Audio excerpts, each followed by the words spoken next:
Namaste everyone. Welcome back children. Children, as we are discussing our topic digestion of food, and we know that the process of digestion starts in the mouth itself, wherein the food is broken into small pieces by teeth.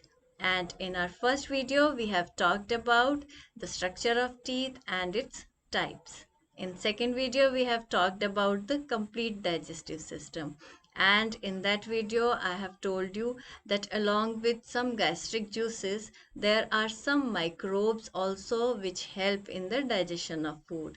So today in this video we'll talk about microbes, their types, and what all microbes are useful to us and what all microbes are harmful to us. So let us take up our topic, microbes.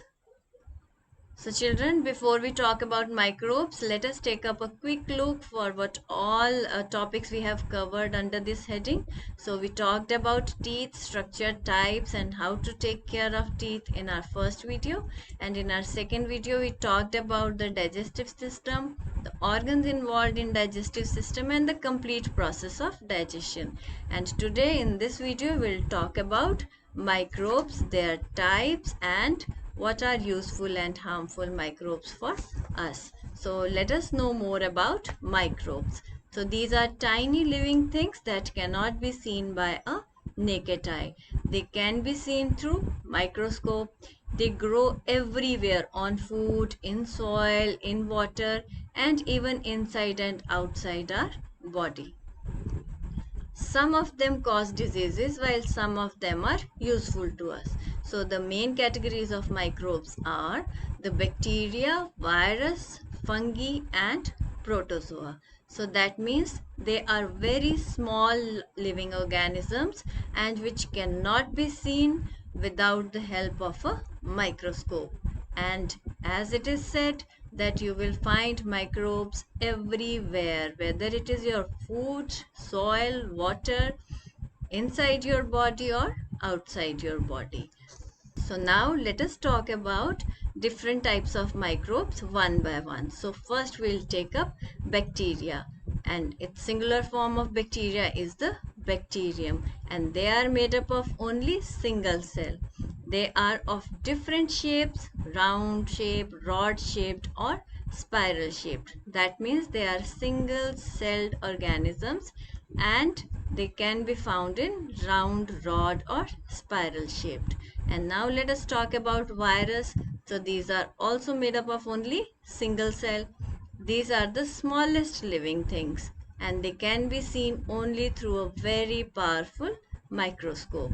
And then we have fungi, and singular is fungus. These are microbes that grow only on dead and decaying matter. So children, I'll give you the example of a bread mold. No, when your bread it spoils, no, you find some white patches on the bread. So what are those white patches? Basically those are fungi. And you will find fungi or this type of white patches on leather items, especially during monsoon. No, so what are these patches? These patches are basically fungi. So these are few examples of fungi that grow on dead and decaying matter. And after fungi we have protozoa, and the singular form of protozoa is protozoan, and these are also single celled microbes. That means all microbes are single celled. So children, with this let us talk about some useful microbes, and these are the bacteria that changes milk to curd. That means the milk is converted into curd with the help of bacteria. And if we talk about another bacteria, it is found in our stomach and it helps in the digestion of food. Bacteria and fungi break down the dead matter and thus clean the environment. That means when an animal dies, no, or your food item which is decomposing in the environment. And first of all, what is decomposing?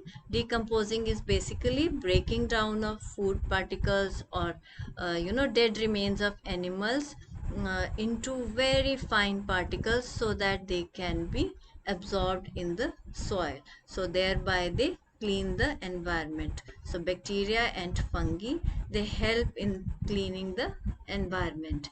Then a type of fungi called yeast help in baking of bread. So you must have seen this in your house also. Yeast for making pizza base or bread, etc. Then protozoa help in growth of plants and therefore used as fertilizers. So protozoans are used as fertilizers. And what are fertilizers? Fertilizers are those substances which are added to the soil so that the nutrient value of the soil increases, so that plants remain healthy. They have enough nutrient and they remain healthy. Certain medicines are also obtained from some bacteria and viruses. So this was about useful microbes. Now let us talk about some harmful microbes. So if we talk about harmful microbes, so they cause diseases and they are also called germs or pathogens. And diseases like typhoid, tetanus, cholera are caused by bacteria. Then diseases like flu, chickenpox, dengue, mumps and common cold, they are caused by viruses. And skin diseases such as ringworm or athlete foot are caused by fungi. And then we have diseases like dysentery and malaria, they are caused by protozoans. So children, with this let us move on to the keywords. So microbes, they are tiny living things that cannot be seen by a naked eye. And what are pathogens? Microbes that cause diseases are called pathogens or germs. So children, with this let us move on to the recapitulation section and let us try to answer these questions in true and false. Bacteria are the smallest living things, that is false. Virus is the smallest living thing. Viruses are single-celled living things, that is true. Then viruses exist in rod shape. No, these are bacteria that exist in rod shape. So this is false. Fungi survive on dead and decaying matter. That is true. Bacteria changes milk to curd. That is also true. And then fungi causes skin diseases. Yes, we know it causes ringworm. So that is again true. So let us take up the thing and answer section, and the expected questions are: what are microbes? How are microbes useful to us? How are microbes harmful to us? These video slides back again to know the answers. So children, that was all about microbes, the useful microbes, the harmful microbes. And with this, we come to the end of our topic, digestion of food. Again, thank you for listening. Thank you for watching and take care of yourselves.